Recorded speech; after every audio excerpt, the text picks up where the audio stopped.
The night sky, the dark blanket above our heads adorned with shining stars extending as far as the eye can see.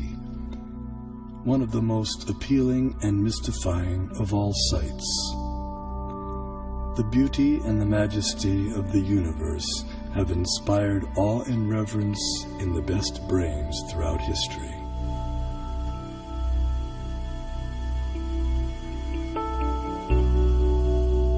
There is a perfect brain behind all the natural physical laws. This most beautiful system of the sun, planets and comets could only proceed from the counsel and dominion of a powerful and intelligent being.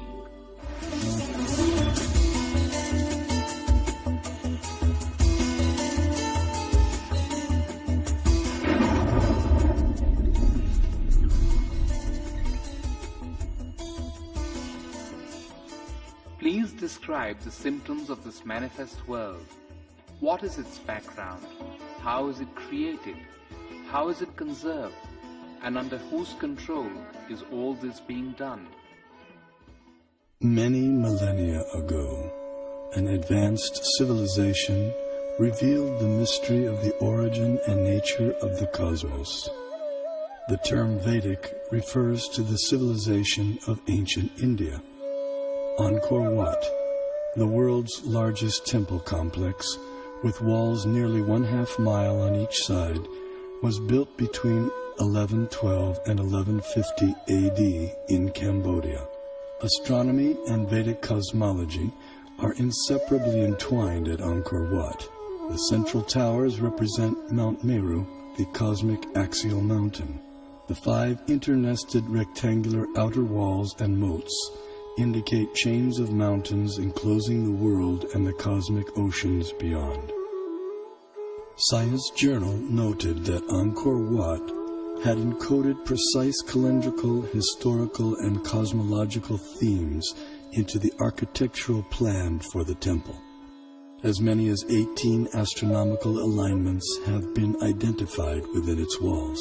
Rarely in history has any culture given rise to a structure that so elaborately and expansively incorporates its concept of the cosmos. Similar integration of cosmology and architecture is seen in the massive Indonesian temple at Borobudur. The temple was laid out using the ancient method of Vastu Purusha Mandala. This square diagram harmonizes architecture with the annual movements of the celestial realm. The temple was constructed sometime around 775 AD.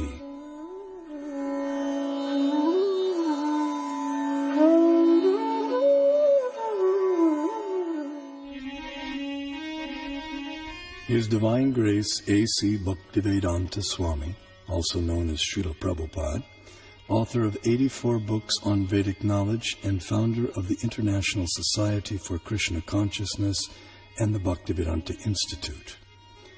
He desired to erect the world's largest planetarium depicting Vedic cosmology through modern technology.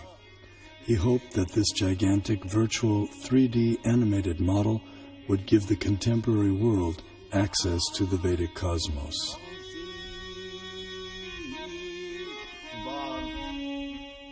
The Temple of Vedic Planetarium, thus we shall show the Vedic conception of planetary system within this material world and above the material world. Vishwanandana Swami, a prominent scholar of Vedic cosmology in the line of Sripad Madhvacharya, feels that the planetarium will expand the horizons of modern cosmological knowledge. We have a lot of information about this universe in our Vedic and Puranic scriptures. So certainly, a person who is interested in exploration, he would get some material for exploration.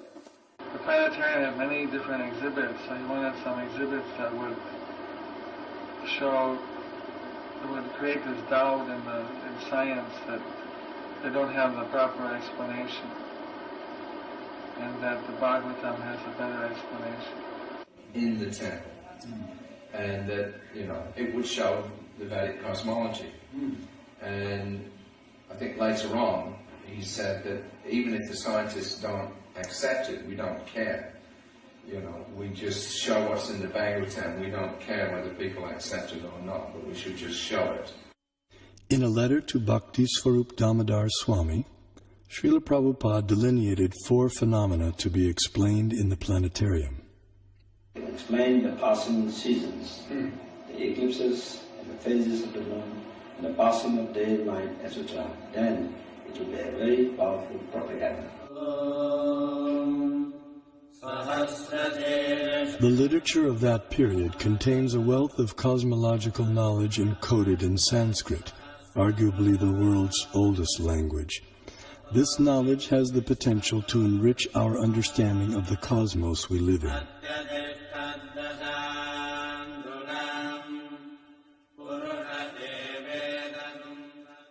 A fundamental principle of Vedic cosmology is the existence of a dual reality, material and non-material.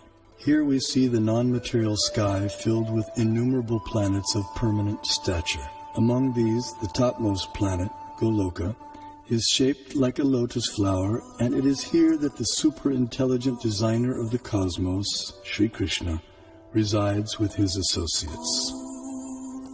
Although knowledge of the non-material realm remains beyond ordinary perception, the Vedic knowledge of the material cosmos has been recognized as extraordinary by many eminent Western thinkers.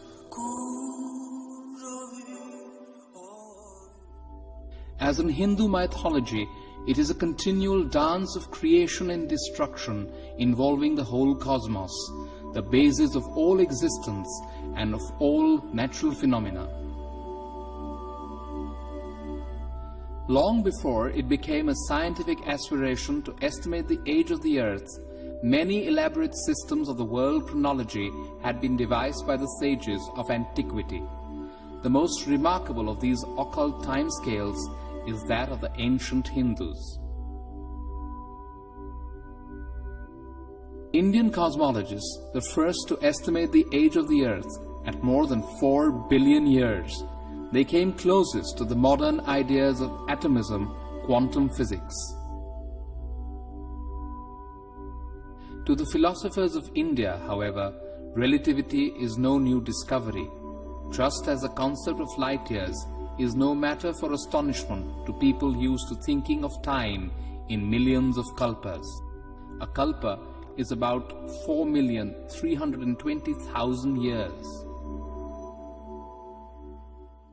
The Hindu religion is the only one of the world's great faiths dedicated to the idea that the cosmos itself undergoes an immense, indeed an infinite, number of deaths and rebirths.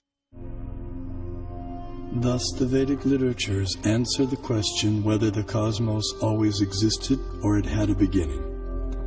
The temporal arena of repeated universal creations and destructions exists in a corner of the non-material sky.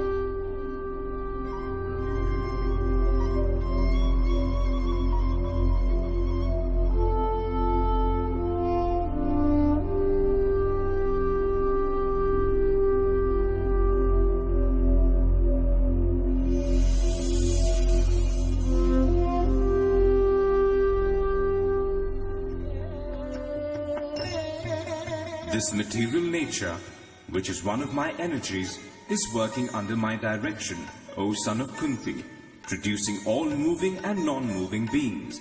Under its rule, this manifestation is created and annihilated again and again.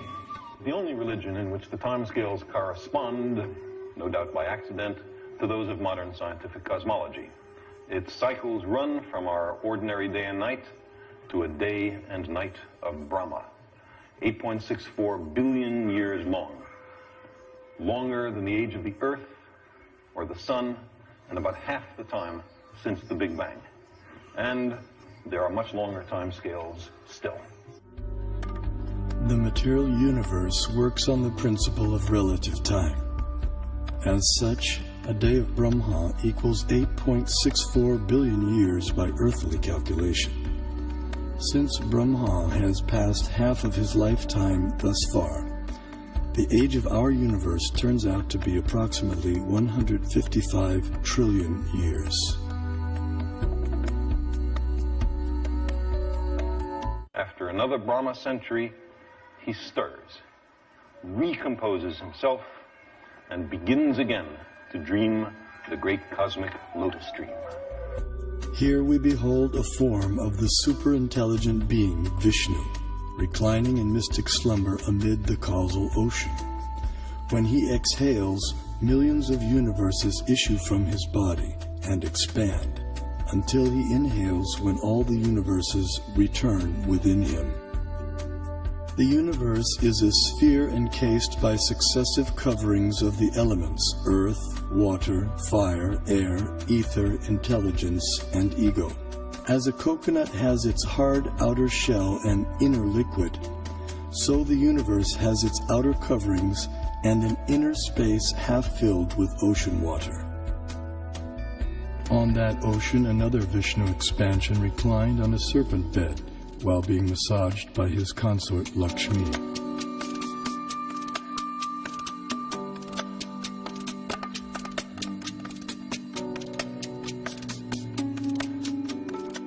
From his navel arose a lotus on which Brahma was born.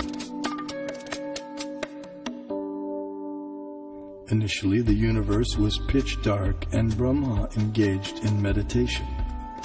Then he was empowered to create the universe. This account of creation may appear fantastic to some, but modern scientific theories also require fantastic leaps of faith to explain the origin of the universe. This is evident from the words of eminent physicist Stephen Hawking. Either we have failed to see 99% of the universe, or we are wrong about how the universe began. Vedic cosmology explains that the universe is made up of 14 vertically arranged planetary systems, or lokas. Each system resembles a galaxy and comprises stars, planets, and other celestial bodies. The topmost planetary system is Satyaloka, the abode of Brahma, which is at a height of 1.87 billion miles above Earth. Below the Satyaloka planetary system is the Tapaloka planetary system, the abode of the ascetics, which is at a height of nearly 1 billion miles above the Earth. Here, the ascetics live in a solitary, serene environment conducive for yoga and meditation on transcendence. Their disciplined life of joyous austerity prepares them for returning back to the non-material world.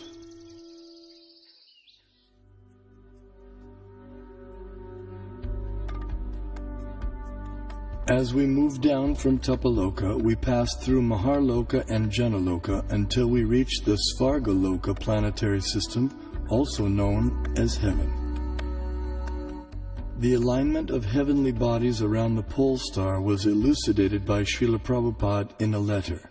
We can see that at night the whole planetary system is turning around. And the pole star being the pivot. Its planet at its orbit fixed, but the sun is moving up and down, north and south. It is not that we shall accept the theory that the sun is fixed and others are all going around the sun. That is not correct. In talks with leading disciples, Srila Prabhupada compared the revolution of planets and stars to a spectacular rotating chandelier.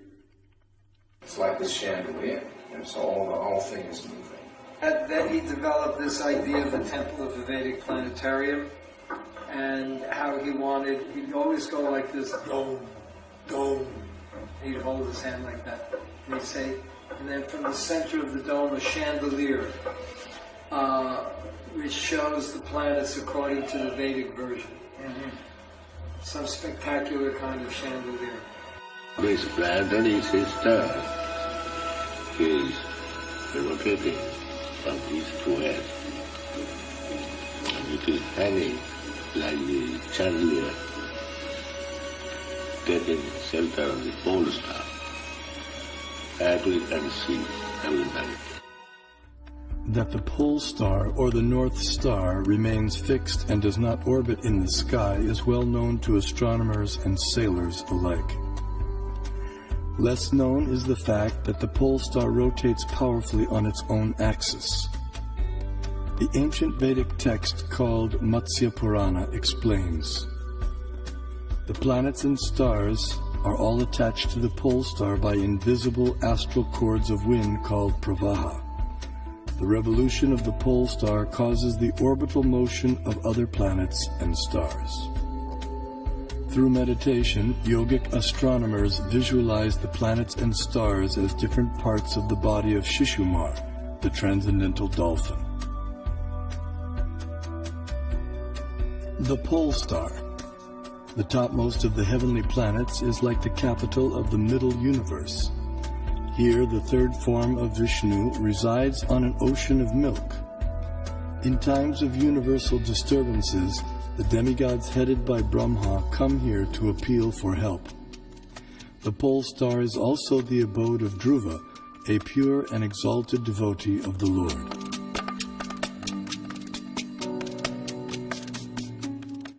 Now let's look at the workings of our solar system.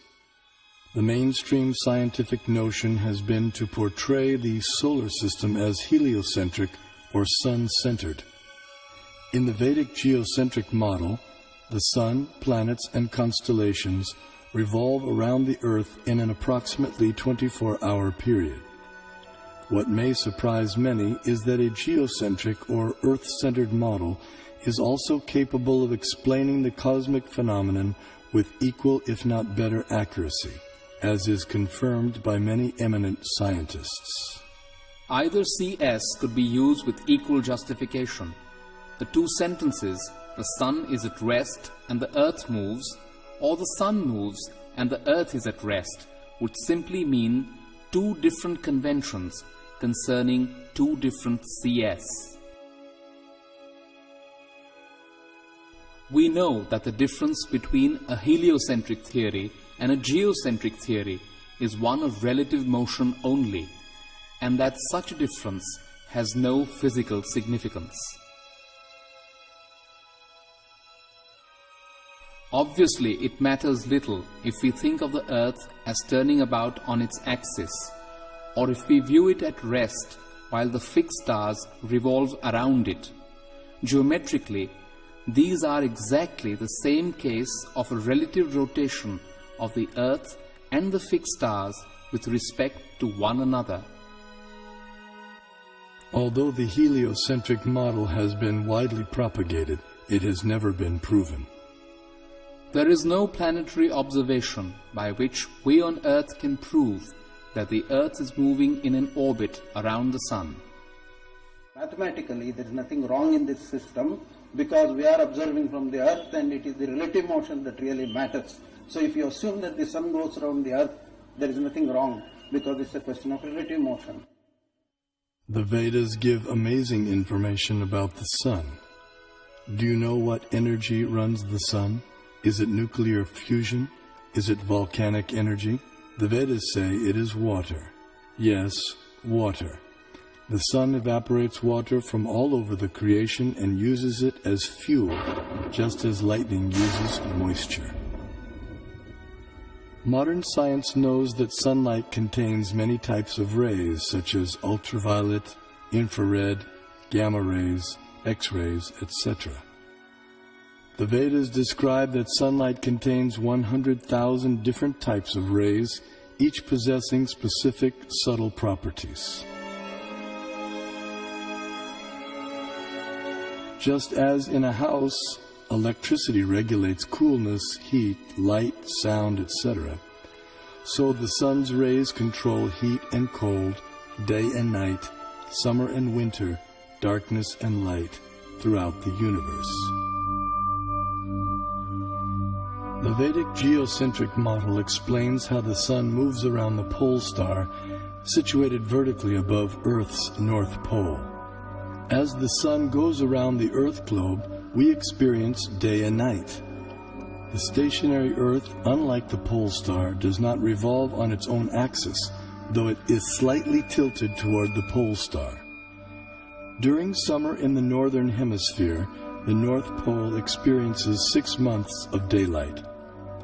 Conversely, during summer in the southern hemisphere, the South Pole experiences 6 months of daylight. These 6-month periods correspond to a day and night for the demigods living in the heavenly planetary system. Vedic cosmology accounts for this phenomena by the vertical motion of the sun, technically called Uttarayana and Dakshinayana. The sun moves upward on an incline for half a year and then downward for the next half. This motion produces 2 effects on Earth, namely the changing of the seasons and the varying durations of day and night. Ordinary vision sees the sun to be a mere globe of fire. However, celestial vision reveals a personality residing over the sun.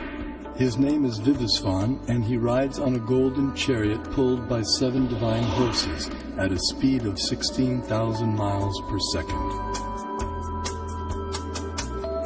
The chariot has 1 wheel which moves on celestial Manasottara mountain. The horizontal shaft is linked to the axial hub of the universe, Mount Meru, and the diagonal shaft is linked to the pole star. With each circular path, the wheel gradually moves laterally inward for 6 months and then outward for 6 months.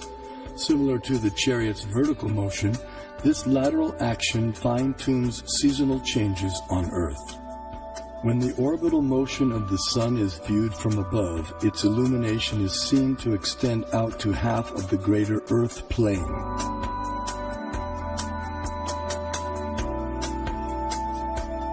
During its orbit, the sun passes over the 4 cities situated in the 4 cardinal directions. The city over which the sun is passing experiences noon, and the city in the opposite direction experiences midnight. The 2 other cities experience sunrise and sunset.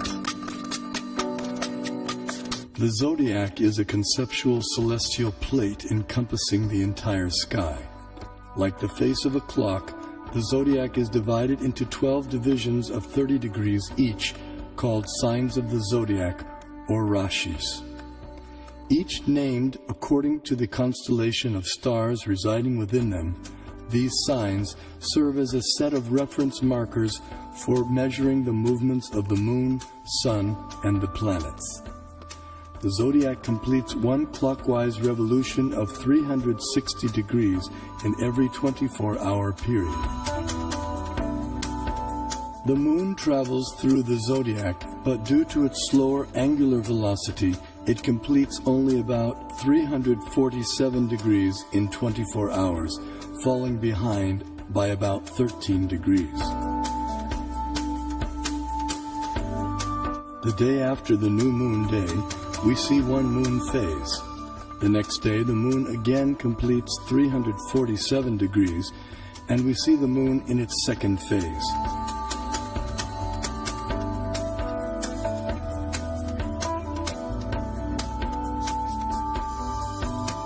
In this way, the moon appears to travel in the opposite direction through the zodiac. This is also called retrograde motion. Thus, the phases of the moon increase each day for 15 days until the full moon. Then the moon's phases decrease gradually by 1 phase each day until the dark moon night.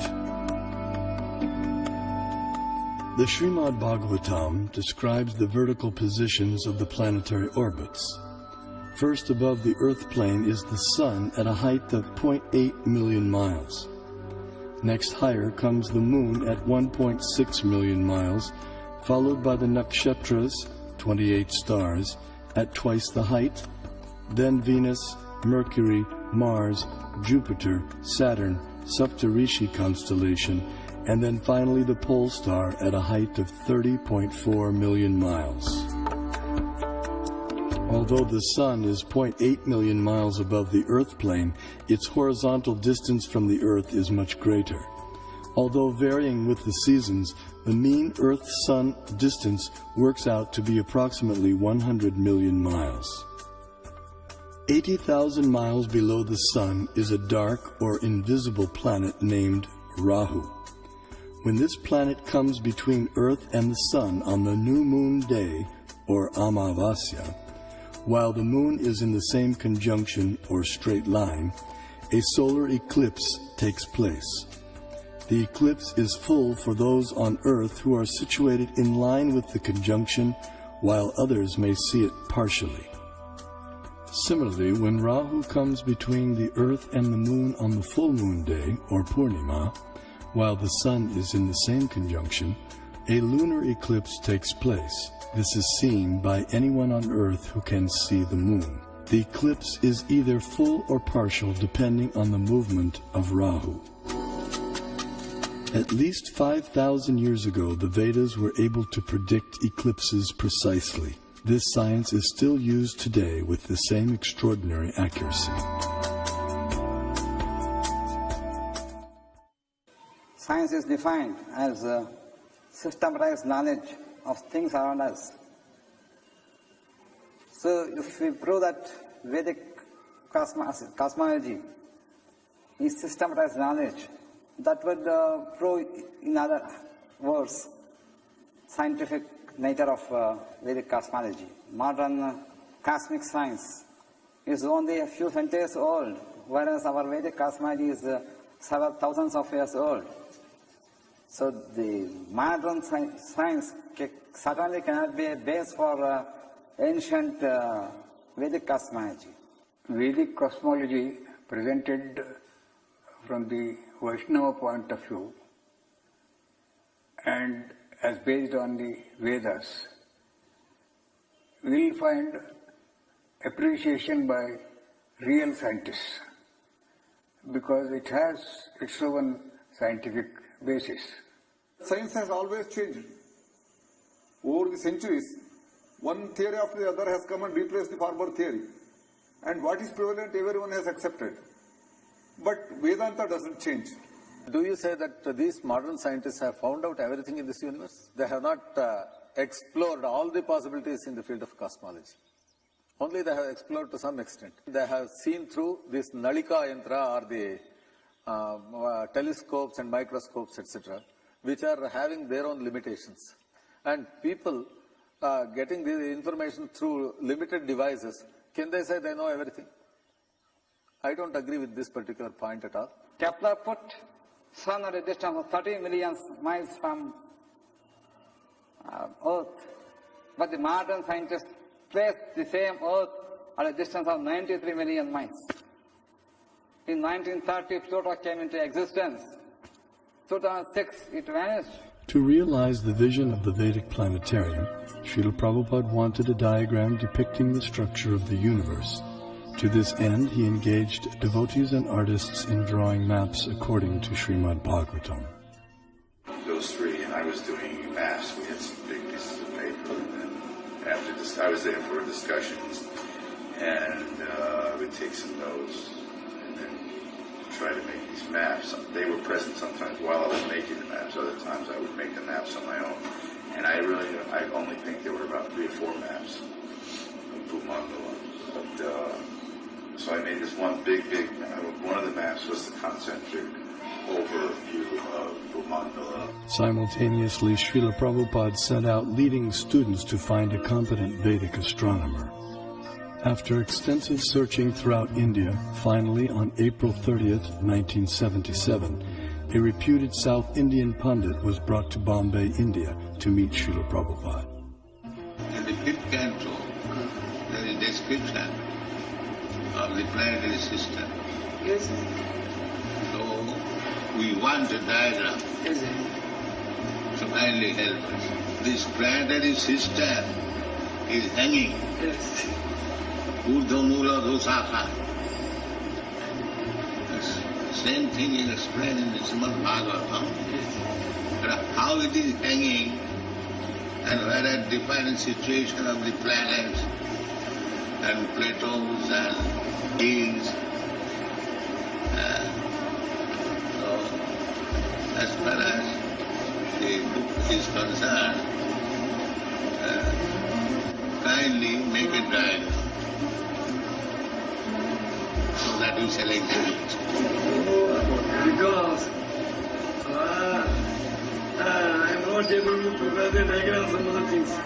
And during that summer of 77, Prabhupada had a lot of meetings with him and Tamal Krishna Maharaj to discuss how to do this Vedic planetarium. And they actually sent people out. They tried to get people from South India. There was a lot of effort that was made, to try to get a good concept of how to present it. But they couldn't find anybody who was able to do it, at least not to Prabhupada's satisfaction. So it was one of the things that Prabhupada left with us. Srila Prabhupada's desire for the diagram was not to go unfulfilled.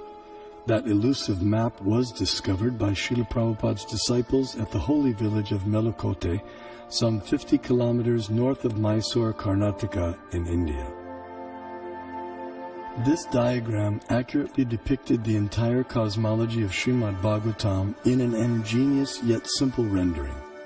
The person through whom it was revealed to the world was the 19th century scholar saint Tiruvenkata Ramanuja G.R. Swami. Born in Sri Perumbudur, Tamil Nadu, Tiruvenkata Swami went on to become an acharya or spiritual leader in the preceptorial line known as the Sri Sampradaya.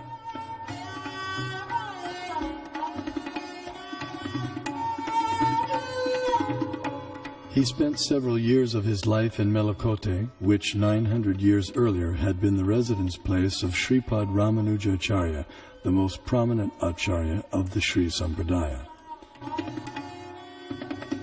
At Melukote, in the 1,000-year-old temple, Tiruvenkata Swami studied and taught the Vedas and also worshipped the deity of Tirucheluva Narayan.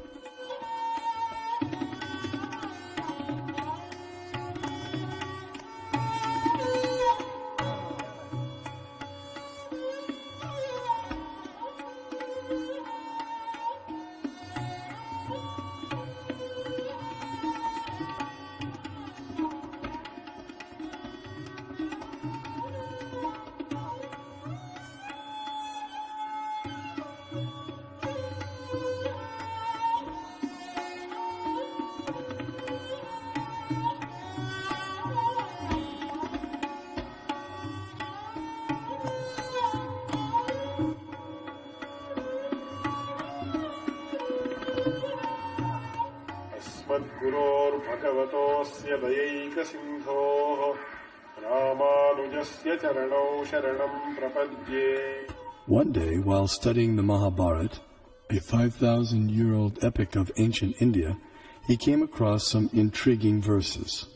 In the 5th chapter of Jambukanda, Bhishma Parva of Mahabharata, it is said, Sudarshanam pravakshami dvipastu gurunandana parimandalo maharaja dvipoyam chakra samstita yato hi purusha pasyet darshanam mukamatmana evam sudarshana dvipo drishyate chandramandale dviramshe pipalastatra dviramshe cha saso mahan sarvaushadhi samavayes sarvata parivarita.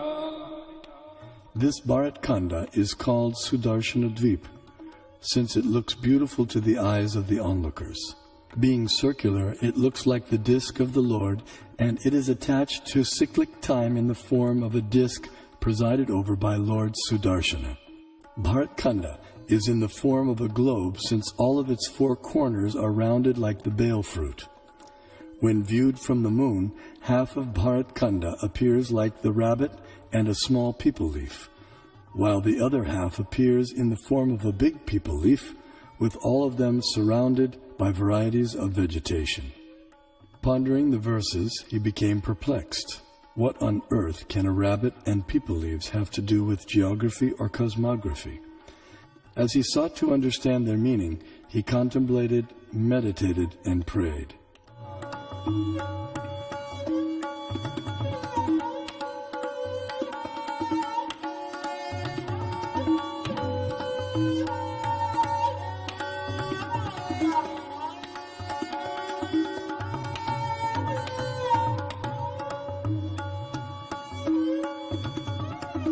Finally, by divine inspiration, he sketched a drawing of the rabbit and the peepal leaves, but still remained mystified about their connection with the Earth's geography. Suddenly it dawned on him that if the drawing was turned upside down, the rabbit perfectly corresponded with Europe, Asia, and Africa, while the people leaves corresponded with North America, South America, and Australia. These continents comprise our Earth, which the Mahabharata calls Bharatkanda. Vishnu Purana also describes the Earth as Bharatkanda and gives its diameter as 8,000 miles. The Earth is also referred to by the name Bharatkanda in the invocation Sankalpa mantra chanted by Brahmana priests since time immemorial up until the present day. Jambudvipa Bharatavarshe Bharatakande Meru Vedic cosmology gives descriptions of the entire cosmos, including its subtle features. Perception and access to these subtle features, however, requires karmic qualification. Consequently, much of the cosmos described earlier, as well as parts of the cosmography about to be described, are imperceptible and inaccessible to us earthly inhabitants. Bharatkanda is one of the 9 islands of the larger and originally bow-shaped Bharatvarsha, which was divided by the sons of Sagara. Being completely surrounded by water, the islands are mutually unreachable. In the Vedas, Bharatkanda, our Earth, is also referred to by other names such as Sudarshan-dvip, Kumarika-dvip, and Navadvip, etc.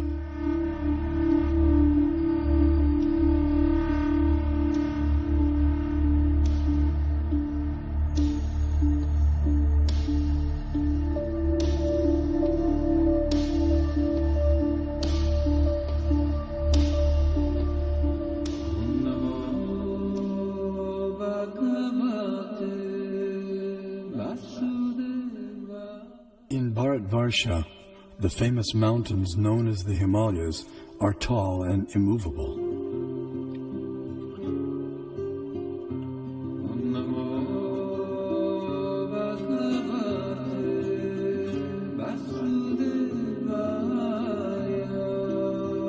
Here we find an abode of Lord Shiva, the greatest of the demigods.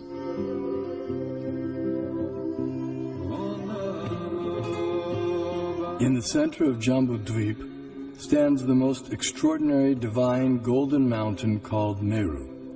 Meru is shaped like an inverted cone, and it is the sporting place for the demigods.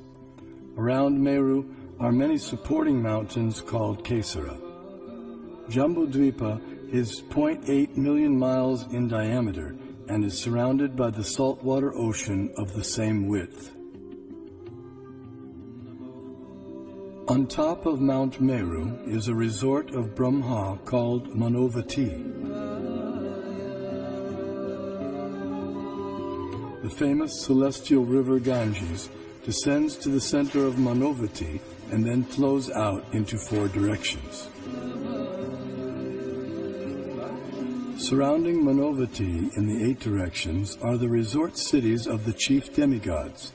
One of these cities is Amaravati, the resort of Indra, king of heaven. King Indra lives here in majestic opulence, attended to by musicians, dancers, and reciters. This is what you call as Brahmasarana, the place of the palace. Knowledge of Meru and the cosmography of the greater Earth has been preserved and taught carefully by learned scholars in the preceptorial line known as the Madhva Sampradaya.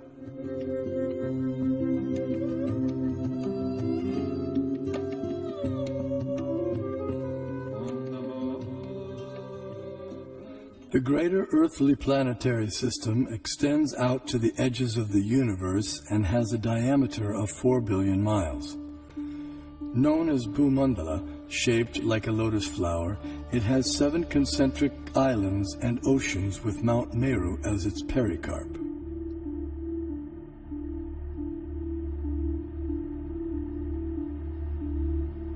The 7 oceans respectively contain salt water, sugarcane juice, liquor, clarified butter, milk, emulsified yogurt, and sweet drinking water. Sometimes Vedic cosmology is misconstrued as portraying the earth to be a flat disk. This flat earth misconception arises partly due to our inability to understand Vedic nomenclature. A single object may be referred to by several names, and a single name may refer to several objects. For example, the term earth may be used to describe at least 6 different aspects of cosmology. The earth we live on is indeed a globe, as explained by the Sanskrit word parimandale, meaning spherical, used in the Mahabharata text. The flat disk refers to the greater earthly planetary system of Bhu-mandala. 4 elephants of inestimable size are placed at the 4 directions for balancing the greater earth.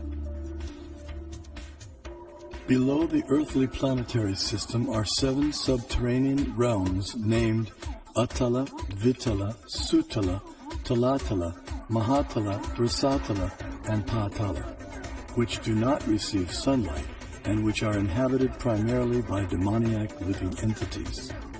To reach the first one must go 80,000 miles downward through underground tunnels. At successive depths of 80,000 miles are the remaining 6 netherworlds, all of which are fully developed underground civilizations. In the 4th level downward, Talatala Loka, lives the magical architect Maya Danava, who has designed many brilliantly decorated cities where proud materialists reside. Below the netherworlds are the 28 hellish planetary systems. The demigod of justice, Yamaraj, judges the unrighteous human beings after their deaths and sends them to one of these planets. There, errant souls are administered appropriate punitive measures corresponding to their misdeeds.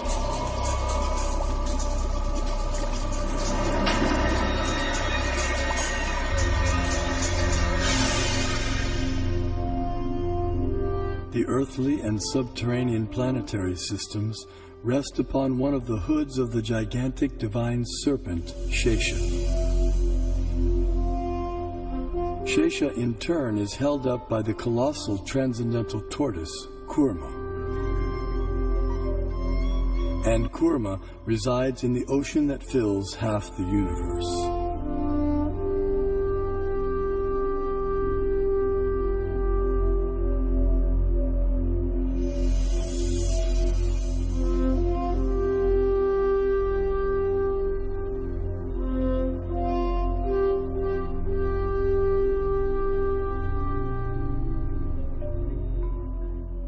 We had the great stalwarts in Kerala, like Madhava, who gave infinite series formulae for sine, cosine, pi, nearly 2 centuries before Newton was born, to teach calculus to the world. Albert Einstein also recognized the contribution of Vedic mathematics to science.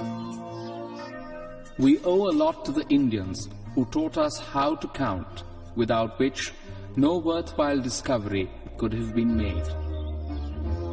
Vedic cosmological knowledge is revealed in 2 primary texts, namely the Puranas and the Jyotisha. Among the Jyotisha texts, the Surya Siddhanta is prominent and gives precise mathematical formulae for calculating planetary motions. The Surya Siddhanta contains extraordinary astronomical calculations which predate modern science itself. However, many contemporary scholars have been unable to understand Puranic cosmology.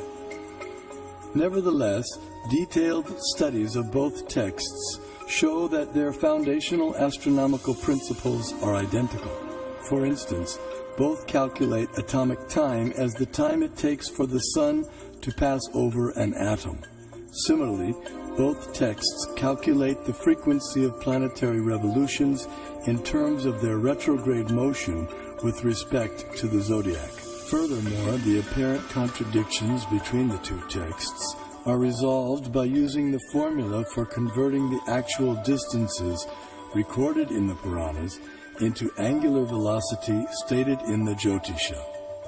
This Surya Siddhanta, originally spoken ages ago by Surya, the sun god, was translated and commented upon in the 20th century by the brilliant astronomer named Bimala Prasad Siddhanta Saraswati. The Vedic thought should be preserved. If you are not able to interpret, someone will interpret at a later stage. After a millennium, let someone come and interpret. We have to preserve that. The Vedic thought, Vedic knowledge has to flow from generation to generation. I feel that there should be a planetarium strictly according to Vedic cosmology, and once the planetarium is constructed, probably at least we'll give a chance to those people to comment upon it and to discard it or to accept it, etc. Vedic planetarium apparently appears to be different from the ideas of the modern scientists. But what is more important is whether Vedic planetarium idea by itself is scientific. If it is scientific, the modern scientists will have to revise their ideas about their own planetarium. That is, planetaries look at on all these things, give you a vast knowledge of the universe, and so much for so many people. So you are the one, not only the person to enjoy, you will allow all others to know about it. So that is really a commendable work and has to be done. If you construct a planetarium, according to our Bhagavatam, so a Westerner who is wise and who is after discovery, certainly he will be interested in this. There is a famous proverb, one figure is worth 1,000 words. I think I can explain this proverb. One model is worth 1,000 figures. Even if you put a number of figures, you will not get the correct picture. So if you consider a three-dimensional model, certainly we can perceive things better. Albert Brush Ford, the great-grandson of automobile magnate Henry Ford, speaks about how he became involved with the Vedic planetarium. I was in Detroit in 1976. We had purchased the Bhaktivedanta Cultural Center and had spent a year getting it fixed up, and Prabhupada came for a visit. And so it was his first visit there, and he was entertaining some guests up in his room at the Cultural Center. And he was explaining to them about the Vedic planetarium. And so after he talked to them for a while, he turned to me and he said, so how do you like this idea about Vedic planetarium? And I said, that's a very nice idea, still, Prabhupada. It doesn't sound like a very interesting idea. And so he said, kind of half jokingly, okay, you can help finance. You know, and then we all laughed, myself and some of the other devotees had a good laugh. But just at that moment, someone took a picture. So at home, I have that picture sitting on my desk. So at that moment, Prabhupada planted the seed that I should be involved in helping to finance the Temple of Vedic Planetarium. So 30 years later, here I am.